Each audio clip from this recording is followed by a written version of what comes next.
महाराष्ट्रातले एक अत्यंत ज्येष्ठ नेते,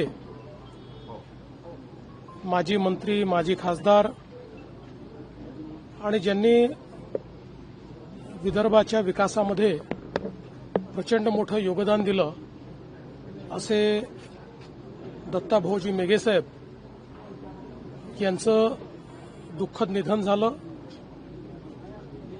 आम्ही सर्वच अत्यंत या ठिकाणी दुःखी आहोत।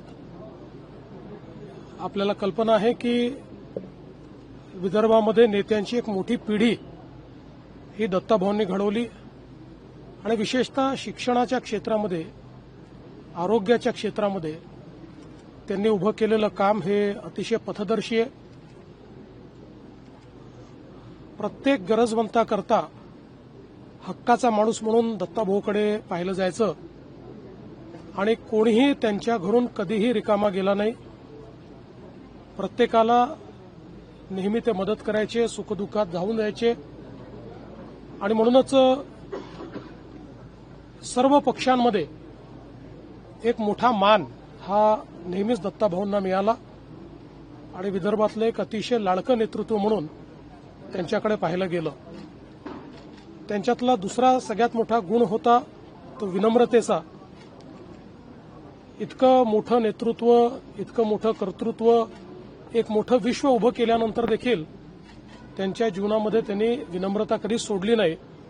छोट्यातल्या छोट्या माणसाला, मोठ्यातल्या मोठ्या माणसाला विनम्रतेनं, अदबीनं वागवायचं, प्रेम द्यायचं, हे त्यांचं नेहमी कार्य राहिलं। मंत्री म्हणून असो, खासदार म्हणून असो, आमदार म्हणून असो, प्रत्येक क्षेत्रात त्यांनी अतिशय उल्लेखनीय अशा प्रकारचं काम केलेलं आपण सर्वांनी बघितलंय।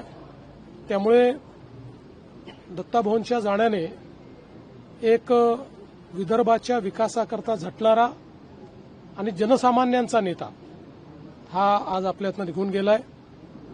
खरं म्हणजे त्यांची मुलं, त्यांचं कार्य हे पुढे नेत आहेत, पण दत्ताभाऊंची उणीव ही निश्चितपणे विदर्भाला आणि महाराष्ट्राला जाणवेल।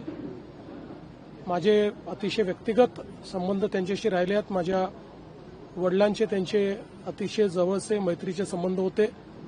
त्यामुळे निश्चितपणे हा एक आमच्या सगळ्यांकरताच अतिशय दुःखाचा दिवस आहे।